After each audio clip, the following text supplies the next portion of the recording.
Good afternoon. Today's the 29th of July. It's rather warm here, and I've got to wear my sunglasses again because I'm not feeling like I'm in a particularly sort of respected car today. I might take them off a bit later, but I don't know who's watching. We're talking today about cars that you buy from manufacturers which aren't very well known, as opposed to cars which are more expensive from better known brands. Which one should you buy? Right, I think I can take those sunglasses off now because I think the Star Police have disappeared.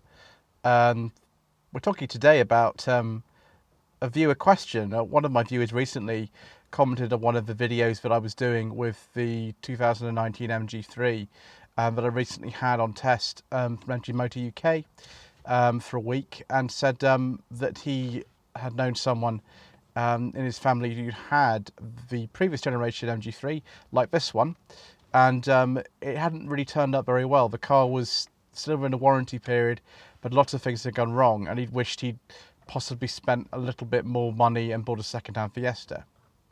So that really begs the question: do you go with a car from an unknown manufacturer, a brand like, I don't know, Dacia, SsangYong, something like that, or do you stick with the big sellers, Ford, Volkswagen, stuff like that, and pay more money and get a slightly older car? It's a very interesting question. First of all, it's worth saying that for some of these brands, like MG, Dacia, SsangYong, who aren't particularly big in this country and are not that well known, they do offer some quite nice warranty packages. MG, on all new models, now that the GS has been discontinued, offers a standard 7-year warranty on all new cars, including the electric ZSEV. Ford only offers a 3-year warranty. SsangYong offers a 7-year warranty as well, but it's 150,000 miles. So right from the start, you can kind of see that there is a big advantage to buying a new car from an unknown brand like one of these. Let's get into another advantage. Now, Dacia don't have the sort of warranty package you find on an MG or a SsangYong, and as other people know, the cars are based on leftover Renault engineering. It's not necessarily bad engineering, it's just older engineering. But their cars have an enormous advantage in price. I had a look today at the type of car that I had seen when I was walking out today in Winchester. In the thumbnail, it was a 2019 Dacia Duster. I believe it was the comfort spec, which is definitely the one that you want to go for. You can buy a Duster from £11,000, but they're very, very, very basic. This was the comfort trim. It had things like a reversing camera. I wanted to give the car a fair chance, so I went on the Dacia website and I looked at the 130 brake horsepower 1.3 turbo engine, which is a brand new engine shared with lots of cars from Renault, Nissan and Mercedes-Benz. And that car costs, without metallic paint, about £15,000. I went on the Ford website because Ford they make good cars and they're the best-selling brand of car in Britain. And I found out that if you wanted to equip a Ford EcoSport with the same type of engine, it's a 125 horsepower, 1 litre turbo, and you wanted a similar level of spec, you'd be looking at the titanium model, and that was about £21,000. So straight away, we're looking at a car which, you know, Dacia has a 3-year warranty as well. You don't get a very long warranty like you do on a SsangYong or an MG.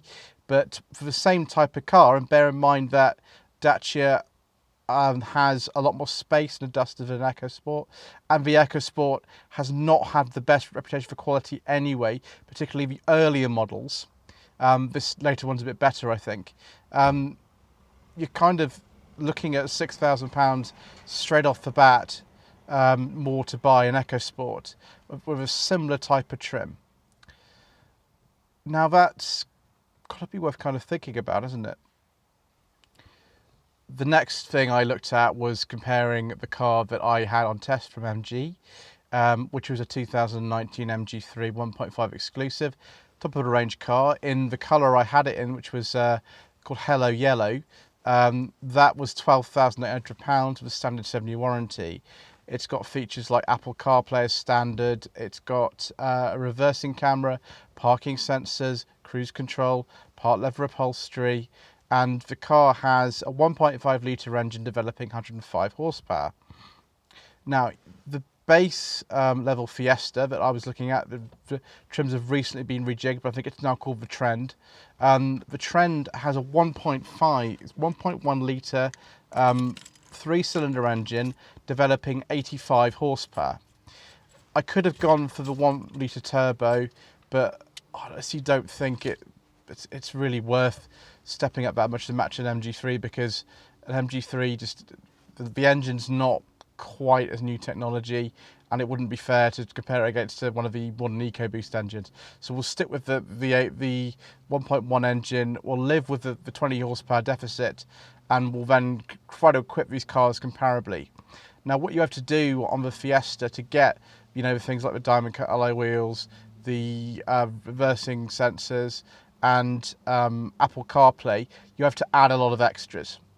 Once I'd done that, the Fiesta that I was looking at, bearing in mind I left the colour at the race red, which is the standard colour. It's a non-metallic colour like Hello Yellow's non-metallic yellow. That came to about £17,500. So for a similar type of car, the Fiesta's got a similar size of interior, similar size boot.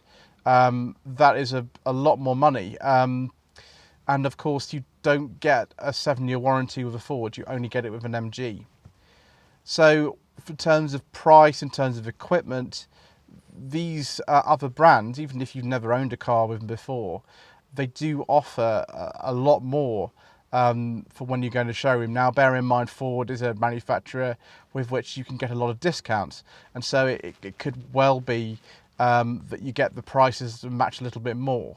Dacia and MG aren't known for the sort of Ford level of discounting. But what happens in the sort of after sales of these cars?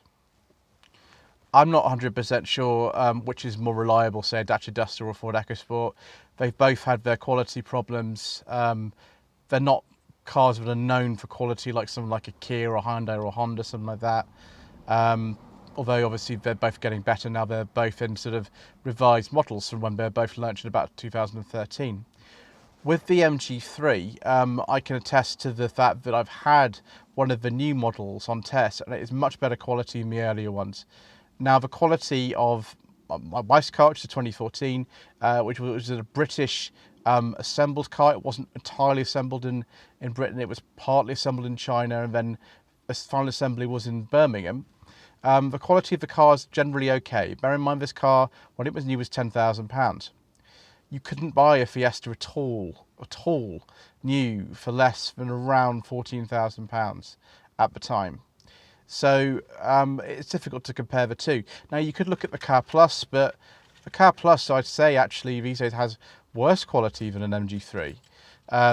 And you can't get anywhere near the sort of power. I mean, Fiesta engine, you can pay more money and step up to the bigger engines. On a Car Plus, you don't want to obviously buy a diesel Car Plus because that's not the same as petrol. But with the petrols, you can only get a 70 or 85 horsepower engine. Fiesta or Car Plus will give you better economy. Running costs in terms of insurance on a Car Plus are quite low. Fiesta, they're quite low.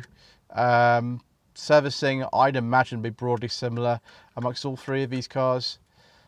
But the problem might come when you get to want to doing things like doing tracking and things like that. There are some garages who won't touch something like an MG or a Dacia because it won't be on their system, and that might be a problem later down the line. We've had our MG3 for 2.5 years now. We bought it in 2016, probably to get a Fiesta of the age and the equipment that we had and the mileage would have been probably a 2011 car. This is a 2014. We've had a few problems with this car. Notably, the fuel pump has been a bit of an issue. A lot of MG3 owners have issues with the airbag light sometimes coming on because of the wiring under the seat. Generally, just get underneath and push the things together, the wires together, and it's okay. but it's not really been that bad. We've not had too much go wrong with it.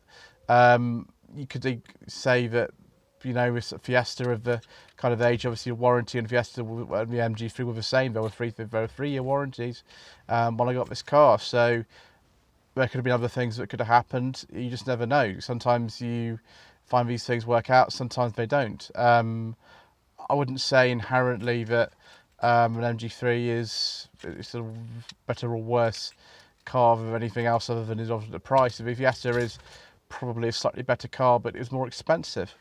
I don't really know. So a lot of people love these cars. We love ours. Some people don't like them. They don't get on well. They get a bad car. That's one of the reasons why having a long warranty is very good. But if you buy your Fiesta and 3.5 years down the line your fuel pump goes as well, then that's really no different from anything else. So it really comes down to personal preference, and residual values of a Dacia or an MG won't be the same as that of a Ford. They just won't be. That's just the way the market goes.